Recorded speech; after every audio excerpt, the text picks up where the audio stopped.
हाँ भाई, कैसे हो आप सब लोग? उम्मीद करता हूँ अच्छे होंगे। चलिए सीधे आज का डिस्कशन शुरू कर लेते हैं, यानी कि 1 जून का।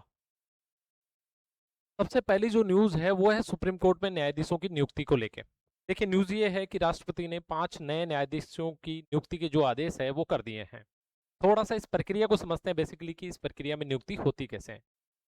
देखिए, मुख्य न्यायालय में न्यायाधीशों की नियुक्ति के लिए chief justice of India plus अन्य न्यायाधीश, यानी कि 4 मिलके एक क्या बनाते हैं, कोलेजियम।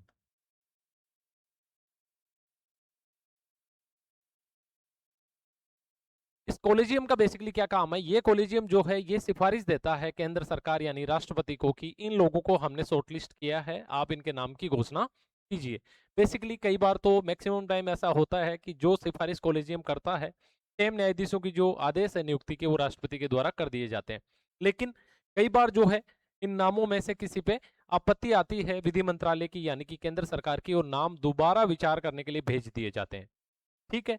तो अभी क्या है कि ये जो कॉलेजियम है इन्होंने विचार करके 5 न्यायाधीश के जो नाम है वो सुप्रीम कोर्ट को भेज दिए, यानी कि आदेश कर दिए उनकी नियुक्ति के। दोबारा समझ लेते हैं। देखिए, नियुक्ति जो होनी है वो होनी है सुप्रीम कोर्ट में। नियुक्ति करने की प्रक्रिया प्रक्रिया ये है कि मुख्य न्यायाधीश सुप्रीम कोर्ट के प्लस 4 अन्य न्यायाधीश मिलकर एक कॉलेजियम का निर्माण करते हैं। वो कॉलेजियम जो है उपयुक्त लोगों का चयन करता है। चयन करके वो लिस्ट जो है केंद्र सरकार यानी राष्ट्रपति के पास भिजवा दी जाती है। राष्ट्रपति सारी उनकी क्वालिफिकेशन देख के उन पे नियुक्ति के आदेश कर देते हैं।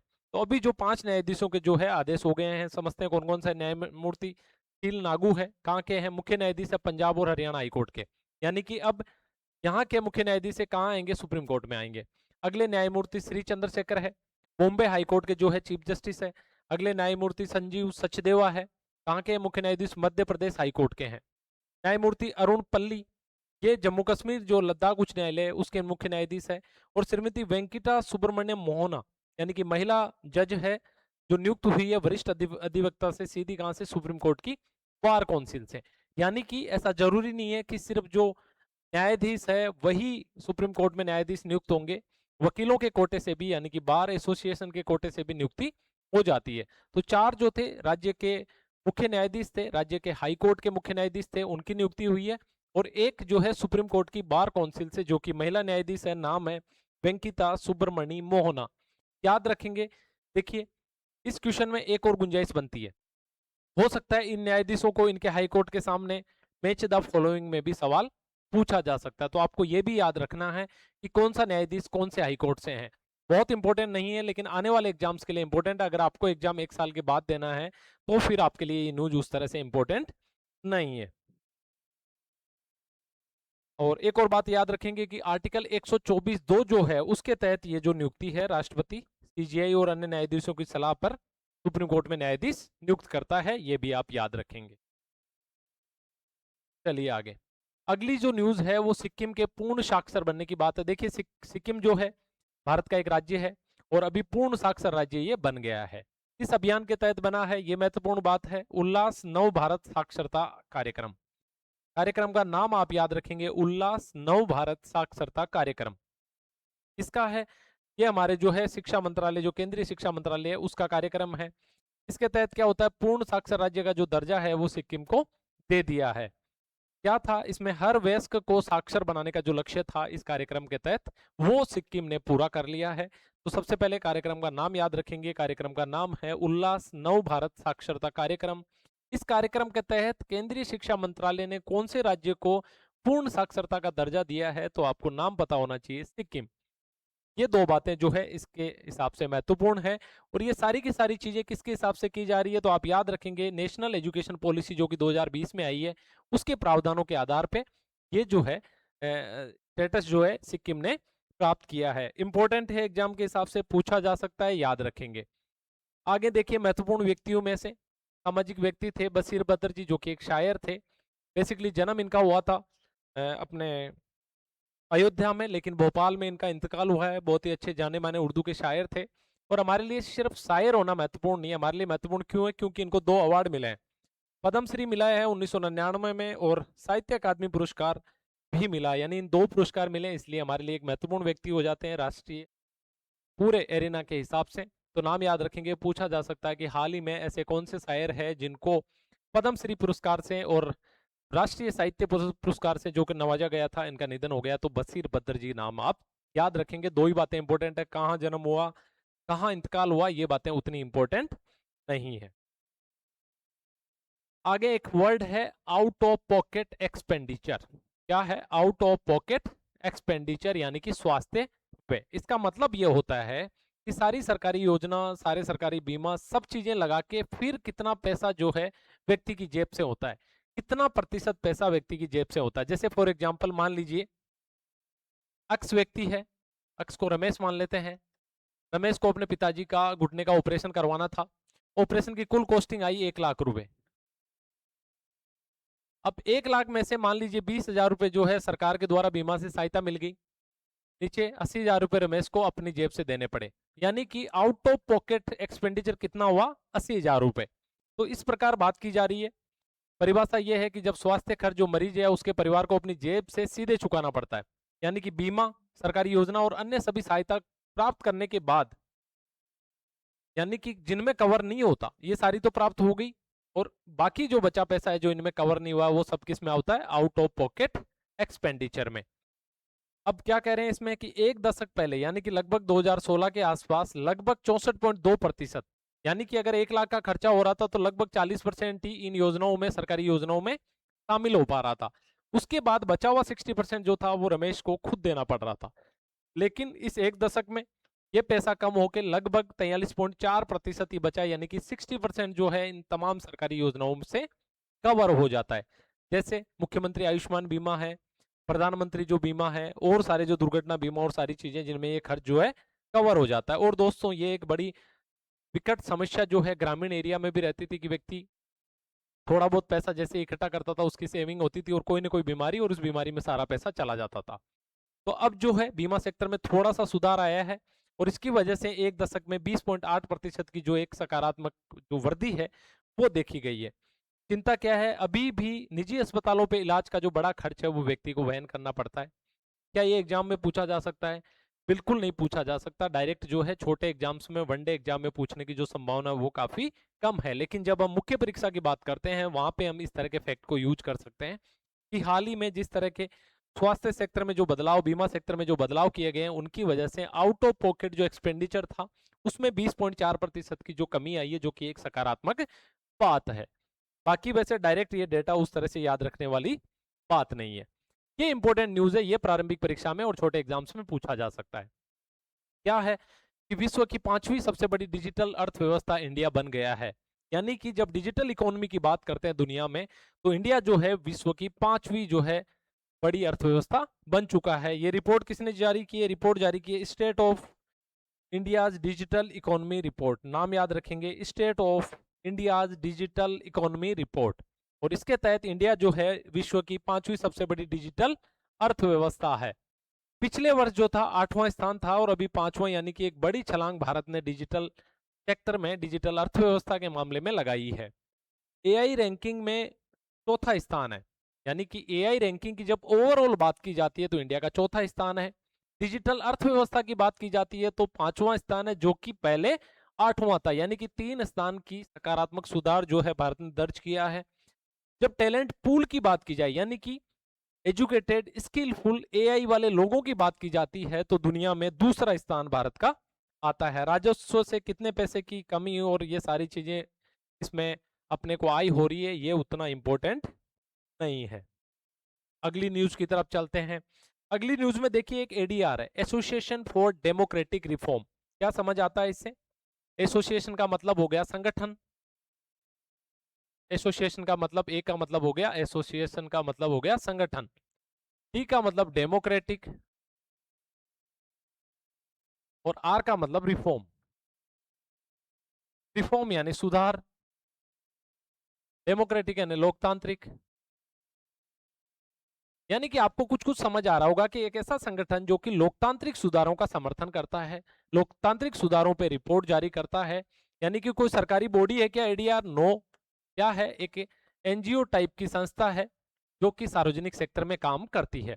अब इन्होंने एक रिपोर्ट दी है, रिपोर्ट में ये बोला है कि छोटे जो दल है उनके जो चंदा है उसमें कमी आ रही है, जबकि बड़े दलों का जो चंदा है वो बढ़ता जा रहा है। क्या ये डेटा आपको याद रखना है? बिल्कुल इंपॉर्टेंट नहीं है एग्जाम के हिसाब से, किसी भी एग्जाम के हिसाब से आपको सिर्फ ये याद रखना है अभी इनिशियली एडीआर क्या है। ADR association for democratic reform है, जो कि लोकतांत्रिक तरीके से किस तरह संस्थाओं को, सरकारों को रैंकिंग प्रदान करता है। ठीक है, और ये जो पार्टी ये भी बहुत इंपॉर्टेंट नहीं है, चुनावी जो इनके वित्त है इन सारी तमाम बातों पे एडीआर जो है अपनी नजर रखती है और बताती है कि किसी देश में लोकतंत्र कितना है और चुनाव प्रक्रिया जो है वो कैसे काम कर रही है। एक बहुत इंपॉर्टेंट सेगमेंट आउटपुट तो नहीं है, लेकिन एक फ्यूचर की योजना है जो कि नासा बना रहा है। नासा आपको पता है क्या है? अमेरिका का अमेरिकी अंतरिक्ष एजेंसी है। ये एक लूनर आउटपोस्ट बना रहा है। क्या बना रहा है? Lunar outpost. कहां पे बना रहा है? चंद्रमा पे बना रहा है, लेकिन इंपॉर्टेंट बात यह है कि उसके साउथ पोल पे बना रहा है। जब चंद्रमा की बात की जाती है तो वहां पे दो पोल है, जैसे धरती पे नॉर्थ पोल और साउथ पोल है, उत्तरी ध्रुव और दक्षिणी ध्रुव, उसी प्रकार चंद्रमा पर भी उत्तरी ध्रुव और दक्षिणी ध्रुव है। फर्क क्या है? देखिए, उत्तरी ध्रुव जो है वो अपेक्षाकृत अधिक उजाले में है, वहां पे कोई भी एक्टिविटी करना आसान है, लेकिन दक्षिणी ध्रुव जो है हमेशा अंधकार में रहता है और वहां कोई भी एक्टिविटीज करना जो है कि बड़ा मुश्किल काम है। तो साउथ पोल पे जो है एक स्थायी बेस बनाने की तैयारी कौन कर रहा है? नासा कर रहा है। इसके माध्यम से लूनर आउटपोस्ट नाम उसको दिया जा रहा है, वो बनाने की वहां पे तैयारी कर रहा है। अब ये बात होगी, दक्षिणी ध्रुव पे बना रहा है। उपकरण क्या लगा रहा है? बहुत इंपॉर्टेंट नहीं है। 3 मानव रहित मिशन यहाँ पे भेजेगा और जो है ब्लू ओरिजिन जो है एक प्राइवेट पार्टनर है अंतरिक्ष के सेक्टर में, अमेरिकन कंपनी है, उसके साथ साझेदारी में कर रहा है। आपके लिए एग्जाम के हिसाब से याद रखने वाली बात इतनी सी है कि नासा जो है लूनर आउटपोस्ट बना रहा है। इस आउटपोस्ट के माध्यम से चंद्रमा का जो दक्षिणी ध्रुव है वहां पे एक बेस बनाएगा। दक्षिणी ध्रुव पे क्यों इंपॉर्टेंट है? क्योंकि दक्षिणी ध्रुव जो है अपेक्षाकृत ज्यादा कठिन है वहां पे किसी भी मिशन को लॉन्च करना, और स्पेशली अगर स्थायी बेस बनाने की बात है तो एक चुनौतीपूर्ण कार्य है जो कि नासा करने जा रहा है। और साथ में कौन है? ब्लू ओरिजिन नामक जो प्राइवेट कंपनी है वो उसके साथ में है। अगली जो न्यूज है बहुत इंपॉर्टेंट है, एग्जाम में पूछी जा सकती है। पीवाईक्यूज यानी कि पुराने ईयर्स के क्वेश्चन पेपर आप देखेंगे तो इस तरह की दवाओं के बारे में, मेडिसिन के बारे में सवाल पूछ लिया जाता है। मेडिसिन का नाम है ब्रोमोक्रिप्टिन। क्या है? ब्रोमोक्रिप्टिन। क्या होता है इसमें? एक डोपामिन रिलीज करने वाली यानी कि डोपामिन बढ़ाने वाली जैसी दवा है। अब आप समझते हैं डोपामिन क्या है। देखिए, डोपामिन एक प्रकार का हार्मोन है जो नेचुरली हमारी बॉडी में स्रावित होता है। जब आप में डोपामिन स्रावित होता है तो आप बहुत मोटिवेटेड फील करते हैं, बहुत ज्यादा एनर्जेटिक फील करते हैं, आप में उत्साह बहुत ज्यादा होता है और काम को करने का आपका मन करता है। तो बेसिकली जो है डोपामिन एगोनिस्ट दवा है, इस दवा का दुरुपयोग हो रहा है, यानी कि लोग इस दवा को अपने हार्मोन्स के स्तर को बढ़ाने के लिए काम कर रहे हैं डोपामिन की तरह। हालांकि पार्किंसन जैसी बीमारियों में इस दवा का जो है यूज किया जाता है। तो चर्चा में है, आपसे पूछा जा सकता है कि इस दवा का इफेक्ट क्या होता है, तो आपको याद रहना चाहिए कि इससे डोपामिन जैसा जो है फील होता है। न्यूज में क्यों है? एक श्रेय पारिक नाम के व्यक्ति ने कोई खिताब था जीता है इस पर्टिकुलर दवा की स्पेल आउट करके, यानी कि इसके बारे में स्पेलिंग बार बार बोल के ये अवार्ड जीता है। क्या ये अवार्ड इंपॉर्टेंट है? बिल्कुल इंपॉर्टेंट नहीं है। इंपॉर्टेंट सिर्फ एक बात है, इस दवा का नाम याद रखेंगे और इसका बेसिक फीचर याद रखेंगे कि इससे होता क्या है। आपके एग्जाम में बस इतना ही पूछा जा सकता है, इससे ज्यादा नहीं पूछा जा सकता। चलिए आगे बात करते हैं। आईपीएल आप सबने देख लिया, किंग कोहली को आपने जिता लिया और आप में से ऑलमोस्ट मैक्सिमम लोग आईपीएल देखते होंगे मेरे हिसाब से। वो ठीक होगी मनोरंजन की बात। अब थोड़ी सी आंकड़ों की बात कर लेते हैं, क्योंकि एग्जाम में आईपीएल से जुड़े हुए सवाल पूछे जाते हैं। तो बेसिकली रॉयल चैलेंजर्स बेंगलोर ने back to back second time जो है आईपीएल जीत लिया है। आरसीबी ने गुजरात को हराया है, 5 विकेट से हराया है, ये बात याद रखेंगे। दूसरी बात याद रखने वाली कि लगातार 2 खिताब, यानी कि पिछले साल का आईपीएल भी आरसीबी ने जीता था, इस साल का जो आईपीएल है वो भी आरसीबी ने जीता है। क्या ये पहली टीम है? जी नहीं, इससे पहले चेन्नई और मुंबई जो है जीत चुकी है। कब? 2010-11 में चेन्नई और मुंबई 2019-20 में ये खिताब लगातार 2 बार अपने नाम कर चुकी है। मैच कहाँ हुआ था? नरेंद्र मोदी स्टेडियम में। लगातार दोनों बार यही जीता है। पिछली बार का इतना इंपॉर्टेंट नहीं है, लेकिन इस बार की जो वेन्यू है वो आप याद रखेंगे। देखिए, आरसीबी ने पहला खिताब जीतने के लिए 18 साल इंतजार किया था इस फ्रेंचाइजी के शुरू में, लेकिन दूसरा जो है 1 साल से भी कम अंतर में, यानी कि 363 दिन में जीत लिया है। गुजरात का स्कोर इंपॉर्टेंट है क्या? बिल्कुल इंपॉर्टेंट नहीं है, आप याद नहीं रखेंगे। मैच का जो ये डेटा है क्या ये इंपॉर्टेंट है? ये भी बिल्कुल इंपॉर्टेंट नहीं है, कोई जरूरत नहीं है याद रखने की। ये बातें इंपॉर्टेंट है। क्या इंपॉर्टेंट है? एक तो 40 गेंदों में बिना बाउंड्री, यानी कि जब गुजरात टाइटन खेल रही थी तो 40 बॉल ऐसी थी जब एक भी बाउंड्री नहीं आई, यानी कि बहुत धीमा खेली, तो ये एक अलग तरह का रिकॉर्ड जो है फाइनल में बन गया है, आपसे पूछा जा सकता है। आगे, 9वीं बार क्वालिफायर 1 जीतने वाली टीम ही चैंपियन बनी है। एक नया ट्रेंड है, बहुत ज्यादा इसके बारे में सवाल पूछने की संभावना नहीं है, तो इसको भी आप काट सकते हैं। रजत पाटीदार जो थे वो आरसीबी के कैप्टन थे, और इनके नाम एक शानदार रिकॉर्ड हो गया है कि 2 बार अपनी फुल फ्लेज कप्तानी में आईपीएल जिताने वाले कप्तान बन गए हैं। इनसे पहले धोनी और रोहित शर्मा जो है शामिल है। तो अब 3 कप्तान भारत से हो गए और तीनों ही भारतीय मूल के हैं। आगे चेस किया, ये भी इंपॉर्टेंट डेटा नहीं है, आपको याद रखने की जरूरत नहीं है। चलिए आगे चलते हैं। ये कुछ इंपॉर्टेंट डेटा है जिनके बारे में, और लगभग सभी का जो जवाब है वैभव सूर्यवंशी है, जिनके बारे में आप जानते हैं। ऑरेंज कैप वैभव सूर्यवंशी को मिली है। ऑरेंज कैप मिलती है वो उस प्लेयर को जिसने सर्वाधिक रन इस आईपीएल में बनाए हैं, तो ये वैभव सूर्यवंशी है। कितने रन बनाए? 776। स्ट्राइक रेट है 237.3 का। इतने ज्यादा रनों में इतना हाई स्ट्राइक रेट, मतलब ये बहुत बड़ी बात है। स्ट्राइक रेट का मतलब होता है अगर आप 6 बॉल में 6 रन बनाते हैं तो स्ट्राइक रेट है 100 का। अगर 6 बॉल में 12 रन बनाते हैं तो स्ट्राइक रेट है 200 का। ठीक है, और अगर 6 बॉल में आप 15 रन बनाते हैं तो स्ट्राइक रेट है 250 का। तो लगभग इस तरह के स्ट्राइक रेट से ये पूरे आईपीएल में खेले हैं। ये बहुत बड़ी उपलब्धि है, और इनकी एज के हिसाब से तो ये शानदार रिकॉर्ड है, क्योंकि आने वाले कई सालों तक नहीं टूटने वाला, तो पूछा जा सकता है। साथ में इनको सुपर स्ट्राइकर का अवार्ड, सुपर 6 का अवार्ड, मोस्ट वैल्यूएबल प्लेयर यानी कि सबसे ज्यादा जो है मूल्यवान जो खिलाड़ी है वो अवार्ड इनको, और इमर्जिंग प्लेयर यानी कि एक उभरते हुए जो प्लेयर है, ये चारों अवार्ड इनको गए हैं। एक छोटा सा नाम किग्गिसो रबाडा का याद रखेंगे, जिनको पर्पल केप मिली है। पर्पल केप बैट्समैन में ऑरेंज केप बोली जाती है जो बल्लेबाजी में सबसे ज्यादा रन बनाते हैं, और पर्पल केप बोली जाती है, दी जाती है जिन्होंने गेंदबाजी में सबसे ज्यादा विकेट लिए। क्या ये अवार्ड जो इवेंट, ये भी इंपॉर्टेंट नहीं है किसको कितना पैसा मिला? देखिए, ये सब एग्जाम में नहीं पूछा जाता, रीजनेबल बात पूछी जाती है एग्जाम में। तो आप भी पढ़ाई करते समय इस बात का ध्यान रखें कि लॉजिकल रहे। ऐसे नहीं कि कुछ भी पूछा जा सकता है, ऐसा नहीं होता। जो बात सेंस बनाती है, जो बात रीजनिंग वाली लगती है, जो बात लॉजिकल लगती है, सिर्फ वही एग्जाम में पूछा जाता है। तो पढ़ते समय भी थोड़े से वाइज रहें, हर चीज पढ़ने के हिसाब से इंपॉर्टेंट नहीं होती। अब देखिए क्या हुआ है, न्यूज है रेवासा झील के बारे में। अब रेवासा झील, सबसे पहले तो ये पता करते हैं कि हो क्या रहा है। देखिए, ये झील का चित्र है और ये सूख रही है। ये बेसिकली एग्जैक्ट चित्र नहीं है, एग्जैक्ट चित्र मैंने आपको टेलीग्राम पे शेयर किए पिक्चर, उसमें है जो न्यूज शेयर करिए। तो यहाँ जो है पानी थोड़ी थोड़ी जगह, कहीं कहीं जगह रहा है, बाकी जगह ये सूख रही है। अब वही बात हमने करी, क्या रीजन है? जलवायु परिवर्तन, यानी कि तेज गर्मी पड़ रही है, वाष्पोत्सर्जन हो रहा है, नया पानी आ नहीं रहा है, बारिश अभी डिले है, तो ये जो है सूख रही है। कहाँ की है? सीकर की है, और शेखावाटी की सबसे बड़ी है, सबसे बड़ी झील है। और शेखावाटी में जो जल संकट है वो तो अब जो है समस्या राजस्थान में एन कैन हर जगह रहती ही है गर्मियों में, बट बेसिकली शेखावाटी की सबसे बड़ी झील है। अब सवाल क्या इससे आएगा कि झील सूख रही है? बेशक पूछा जा सकता है इस प्रकार से कि हाल ही में राजस्थान में चर्चा में रही, अखबार पत्रिकाओं में रही ऐसी झील जो कि सूख रही है और एक चिंता का कारण बन रही है उस पर्टिकुलर रीजन के लिए। तो आपको नाम याद रखना, रेवासा, सीकर, शेखावाटी।